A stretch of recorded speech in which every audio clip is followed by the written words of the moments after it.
Again, it seems like this is my third year in a row coming, so it's good. Is it Fire Marshal Jim? No, it's not. Definitely not Fire Marshal Joe. It's Fire Marshal Joe, who will be here shortly. To Beetle to come pull your fire alarms and have you guys do that. He's like the only. There's not too many guys even in town in the fire department that understand your fire alarm system where you can get reset.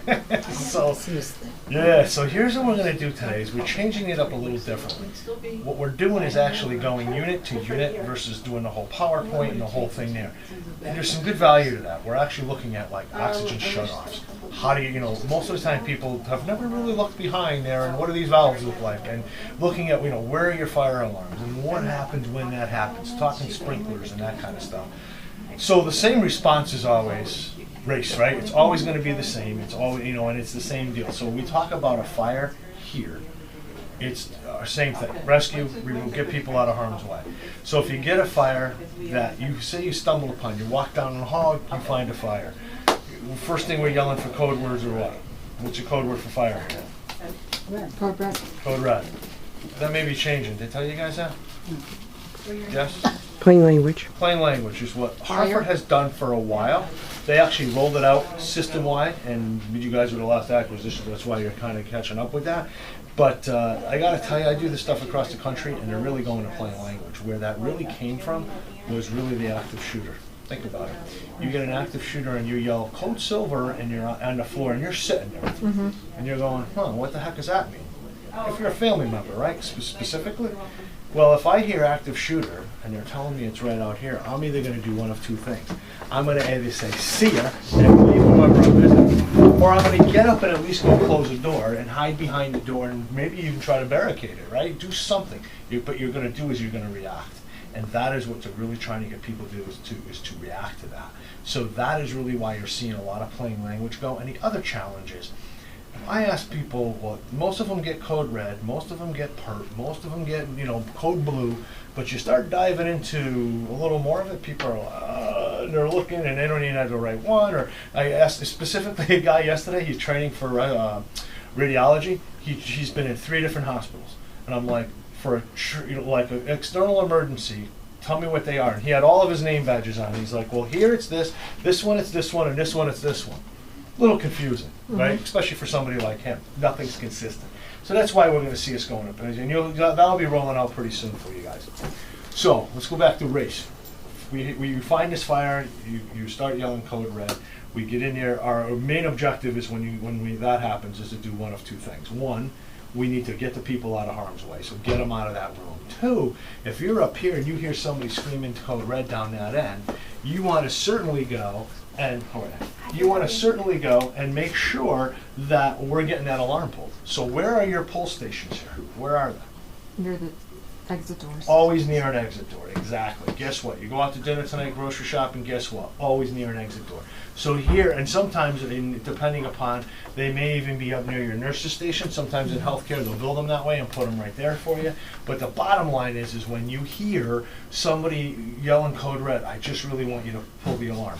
We had a case in an office just this past month at Charlotte where, in a memorial building, they started smelling smoke coming out of the vent, but they didn't see it. And she's like, oh, did you hear about it? We just did it. We just pulled the alarm. I'm like, really? I said, tell me about it. So she's like, well, we started smelling smoke, but I couldn't find it.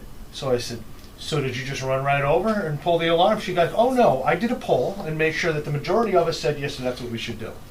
And that's just the way it is. People are not, unless they see fire, they see flame, they see something, they're hesitant to pull that alarm. I said, but you definitely did the right thing, and they did.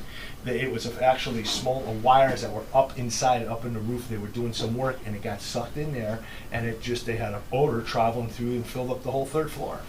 So they pulled the alarm, everybody evacuated the building, worked out exactly the way it should be, and they found the source and took care of it. So get that alarm pulled. Lots of things happen here, right? Doors close, but more importantly, internally, people know that you got a fire. And more importantly, externally, you got the fire department coming to help you out here, right? And that's what you need. So then we get to, what do we do here? So we got the alarm going, we've rescued these people, got them out of harm's way. Next piece you got to do is making sure you close doors. That is really what's going to save the day here. If you don't close doors, you're going to have smoke blowing out into all this corridor and all this area. Fires in here, we got to immediately shut this door. And you think about it. Once you get the people out and shut the door behind you, Is anybody dying in here? No. Is that smoke, toxic smoke and heat, where's it going? It's staying right here. So that's just a key thing, and we do that immediately, you'll do fine. If I can jump back to the alarm for a second, we talked about ways to activate it. The pull station, you've also got smoke detectors out there, right? I mean, you look out here, there's one right there. There's also sprinklers there. And you look above your head here, you've got 2 sprinklers in this room. So you're aware when that goes off, it will also activate your alarm. So now the downfall of all those things is they're great to push fire out. Exactly what's going to happen. Each one needs to hit 155 degrees and it goes off. Fire's here on her desk, activates that, starts dumping 20 gallons of water a minute in about an 8-foot pattern. So when that happens, if the fire goes out, great. If not, and it continues to burn, that one hits 155 degrees, then that one goes. So think about that for 1 second. You've got 20 gallons of water of the nastiest, stinky, moldy water. Did you ever see one of these go here? Pretty disgusting, isn't it? Stinks. It's just gross. Because that water sits in those pipes. And in this building, it's sitting here for a long time, hasn't it? How old is this building? A few years old, right? Yeah. So as this thing goes, the good news is it certainly puts your fire out very, very quickly. That's why they are truly everywhere we go now. You'll see sprinklers. Healthcare, 100% of these buildings are sprinkled. Downfall of this. Think about this. Right now, if we had a fire in this room, sprinkler head goes off. You've got 20 gallons of water coming out. Fire gets put out. You guys make sure she's out of her office. We shut the door. Great. How long do you think before Winstead Fire gets here, pulls up, says, okay, fire, you got a sprinkler going as well. They get a hose line and they drag it in here and they're ready to come in here and put water on your fire. What are we talking? What do you think? A little bit. 20 minutes anyway, if not 30, 25, it depends, right? Are they on another call? Well, you're really waiting a little bit of time. But even if they get here in a national average of 10, 12 minutes, they pull in a driveway. By the time they figure out where they're going, pull all their equipment, hook up water, and get here, now they say, okay, they get on the radio, fire's out, let's turn the sprinklers off. Where are the sprinkler shut-offs? What do you mean you don't know? That's not part of Nursing 101. Yeah, right, they're downstairs. Now they got to get there, figure out where they are, and shut the thing down. And it's not like turning off a water, right? The water flow, or sink. It is a big wheel, they got to turn the thing, they shut it down. So think about that. Let's just say, if it's 20 gallons a minute, 10 minutes is 200 gallons of water on the floor. You got 400 gallons of water on the floor now in 20 minutes. Now they say, let's shut the thing down. They go downstairs, shut the thing down. You wasted another 5 minutes. That is 500 gallons of water on the floor. Where do you think all that water's going? Out, down, under. So when we get to the next part of race here, which is E, we talk about evacuations, right? The nice part here in this building, we get a fire in here, where you going? Out. You're out of here. Mm-hmm. That's the nice thing. Your patients here, for the most part, are pretty much 9 out of 10 of them can ambulate, right? Mm-hmm. If they can't, you're pushing a stretcher out the door, wheelchair out the door, you're heading that way. The key thing is going to be like transportation, that kind of stuff. Did you guys catch that fire they had in California last week where they lost the hospital? 60 people, this hospital, like a section of it burned to the ground. They were literally evacuating this hospital. We're within 15 minutes that this thing was roaring at them. They literally dumped this hospital. Employees were putting critical patients in their personal vehicles and driving them 10 miles to the next hospital. So it's like going from here, going to Charlotte with ICU level, fresh babies, fresh moms, just deliveries, and here, hold your baby and let's go, and throwing them into the cars. Horrible. They just dumped out and they went right to the helipad, was their area, and people were driving up. There's pictures there. It's crazy. There's pictures there by the security cameras that they have where employees' cars are burning in the parking lot, and they're trying to pack people up and get them out of there. Horrific.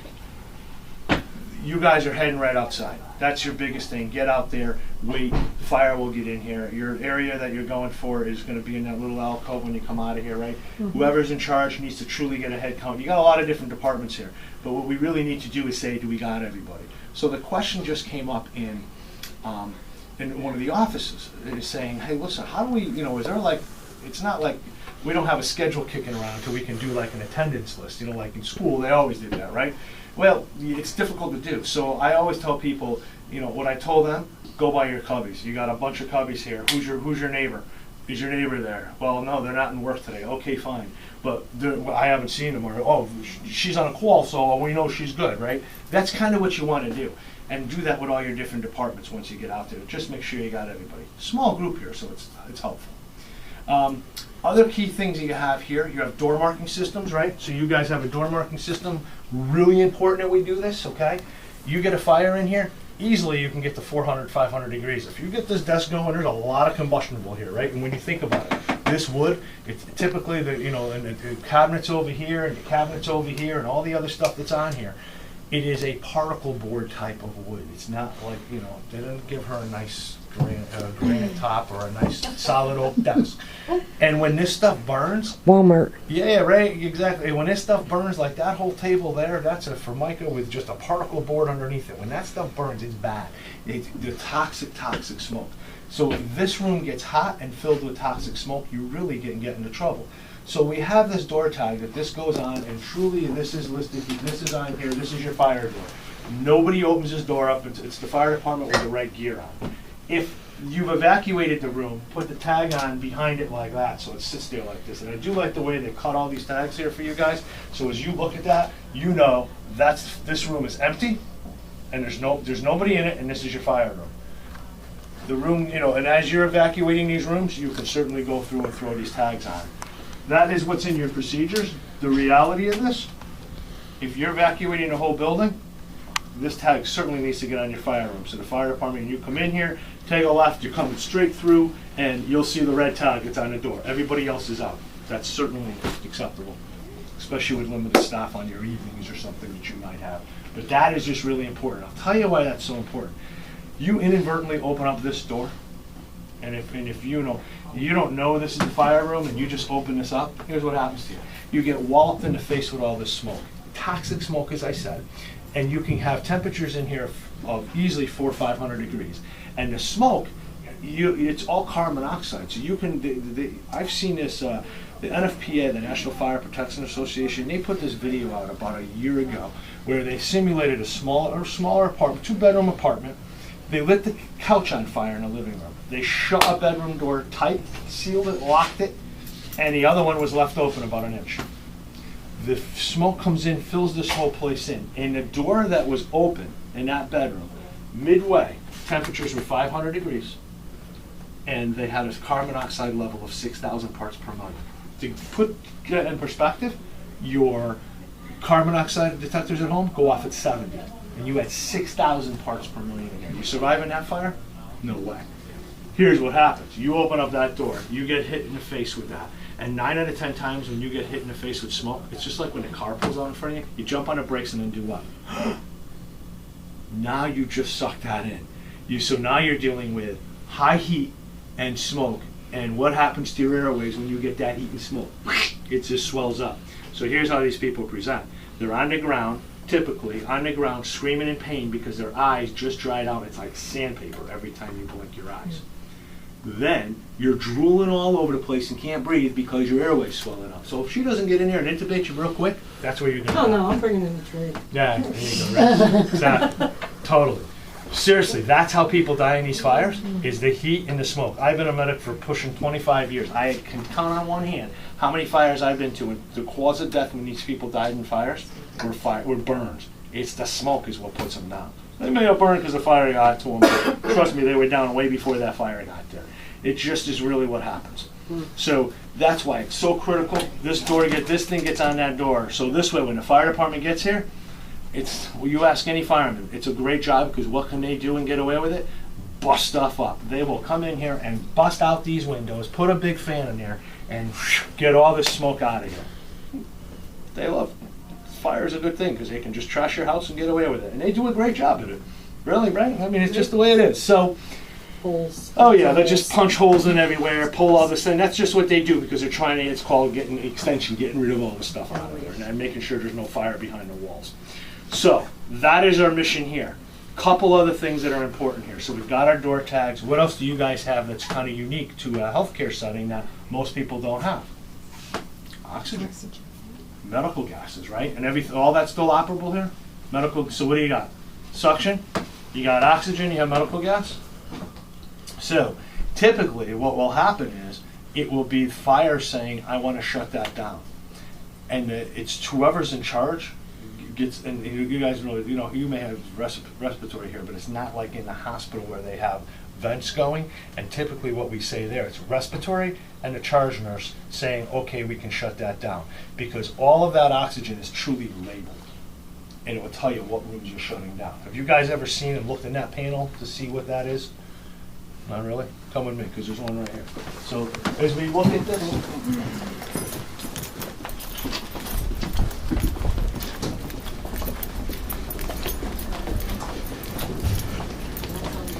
so the hardest part is, so here's what they're talking about. So certainly, and it's nice because you got a sign on here, right? Who's telling you who should do this. The reason why we don't want to just shut this thing right down, you can have people that are on oxygen and now you just turned off their gases on them. So where this really plays is in the unit. You got people on vents and stuff and you just turned off all their oxygen on them. So here what it will tell you is that this is for treatments 1 through 4. Treatment rooms. You just take this handle, pull the handle out, and you can see all the handles in here. Going this way means they're on. If you grab hold of a handle and pull it out like this, you shut it down.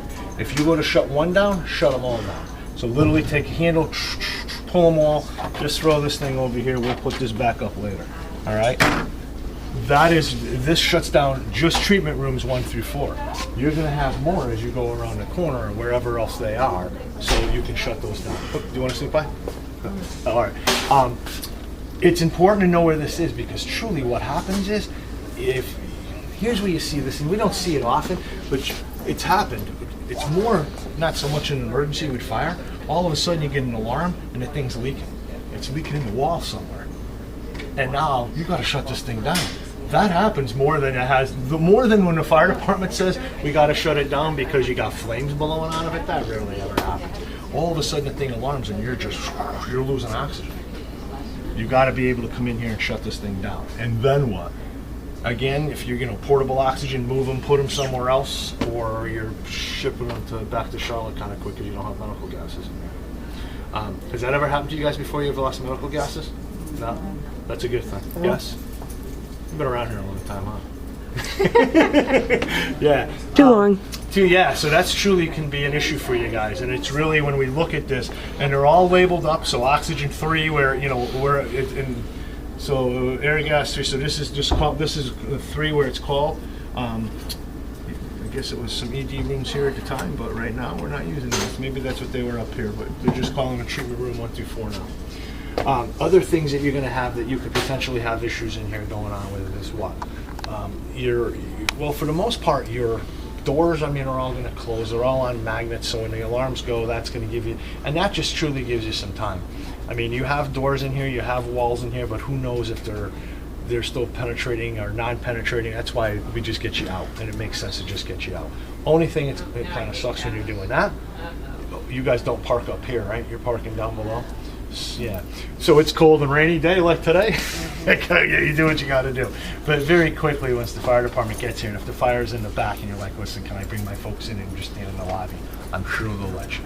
So it's really you just meeting them first when you get here to say, "Hey, here's what's going on. Here's where the fire is. Go straight back. It's in my office," and give them an update of what's going on. If they can do that and close that door, and they know once they open that up, they can get rid of most of the smoke pretty easy. That's what they'll do. The biggest thing I really need you guys to think about is a head count. Really just making sure we got everybody once we're out there. All right? So as I kind of look around, the big thing is, sprinklers, knowing that if they go off in here, you've got smoke detectors, heat detectors, all different types of things. You just look in these rooms alone, there's water, there's sprinklers everywhere.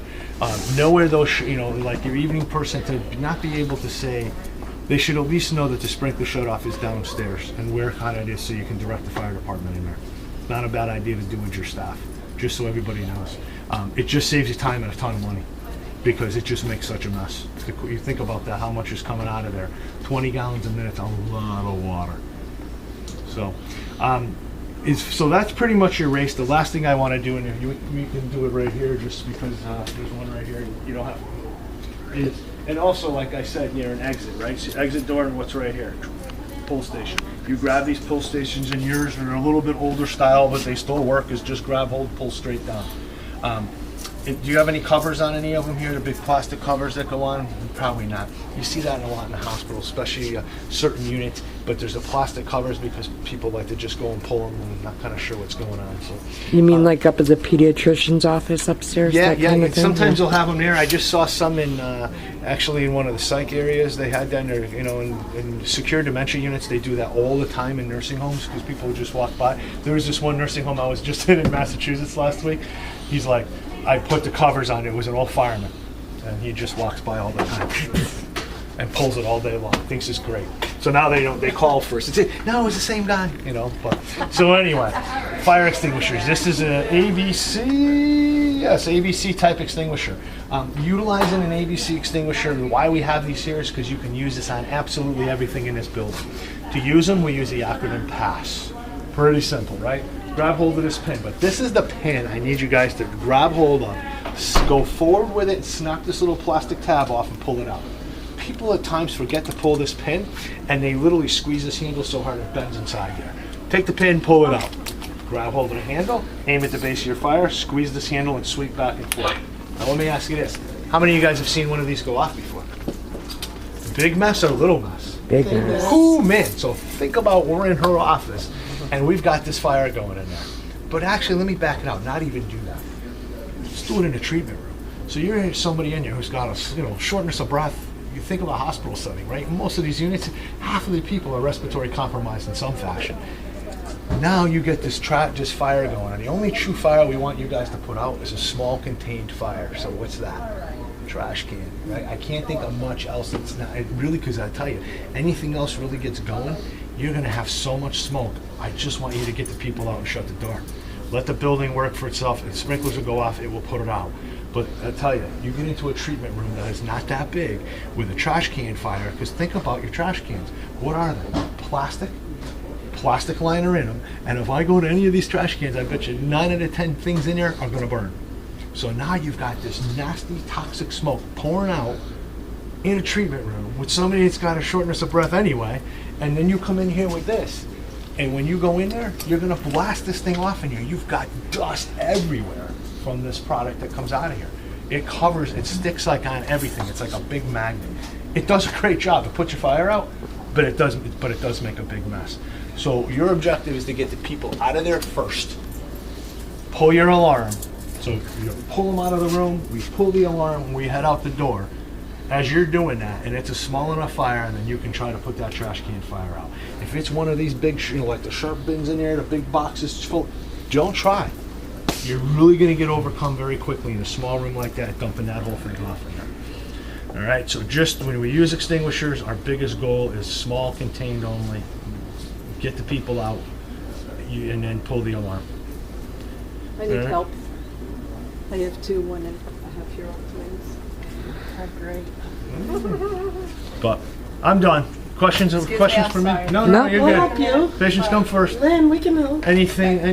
All the stuff makes sense.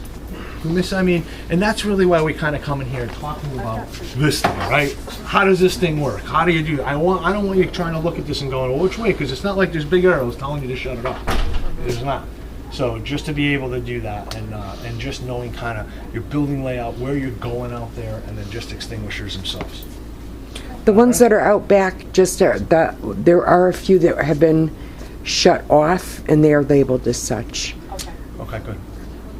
The gases for the OR and such. We took the wrenches off, and they're labeled that these are discontinued, just so that because there's more back there. Okay, good. Excellent. Thank you guys. Appreciate it. Thank you. You're welcome.